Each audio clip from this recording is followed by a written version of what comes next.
Ke a sunanki? Fatima. Kina wani jiha ne? Jihar Roma. Jihar Nasarawa. Nasarawa. Karamar hukumar Doma. Karamar hukumar Yanzu kin kai shekara nawa? Zan kai shekara 20. Kin kai shekara 20. A shekara 20 ba taɓa samun malamin da ya shiga a riga koyar ba sai malam Hassan da yake magana ya shiga wancan shekara. Sai ce. A shekara 20 din nan kin yi shekara wajen 18 ba taɓa zuwa an ce miki zo in koya miki alif da ba. Sai dai kawai ki fito ki wanka ki ci abinci ki kwanta ki bacci. Sai dai wani je na samu wani tambaya. Ki tambaya. In kin yi ne tambaya kenan. A rigan nan na kuma kina maganar cewar kuna da mutane sun fi 200 zuwa ga 500. Kuma a wannan rigagen naku gaba ɗaya tun da ake wannan abin kin ce ba a taɓa samun wani wanda ya je bai koyar ba yayyanku da ƙannanku da kowa aka kuke.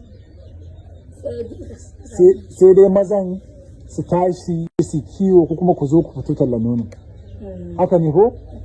Ba a rabu ba boko. Haka kuke zaune a rigan.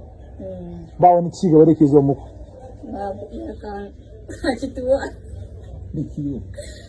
Da kiwo. Da kiwo. Haka kuke zaune. Ba komai. Aje wanda an kasu kasuwan isu nasu ya wuce. An kai kakari kai na kai shi kenan. Da samu wani wanda an kai in ya zauna shi kenan. Amma wannan al'ummar tana zaune wajen mutum 500 ba maganar wani arabu da boko ba kusan komai a wajen ba. Yanzu ke wace sura yake karanta ma Qur'ani? Ban kai ba. Ba sura da yake karanta ma Qur'ani. Gaskiya ban kai ba.